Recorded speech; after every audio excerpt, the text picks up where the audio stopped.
యెషయా గ్రంథము 45వ అధ్యాయము 5వ వచనం. నేను యెహోవాను, మరి ఏ దేవుడు లేడు, నేను తప్ప ఏ దేవుడు లేడు.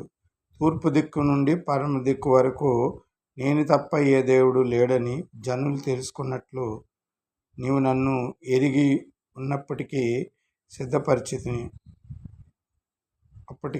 నిన్ను సిద్ధపరిచితిని.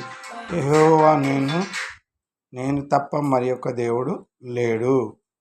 నేనే వెలుగుని సృజించువాడును, అంధకారమును కలుగజేసేవాడును, సమాధానకర్తను, కీడును కలుగజేసేవాడు నేనే. యెహోవాను, నేను వీటినన్నిటినీ కలుగజేసేవాడును. సో యెషయా గ్రంథం 45వ అధ్యాయము 4, 5, 6, 7 వచనాలు చదివానండి. ఈ సృష్టిలో ఒక్కడే దేవుడు, ఆయనే యెహోవా. ఆయన తప్ప ఇంకొక దేవుడు లేడని తెలుసుకో.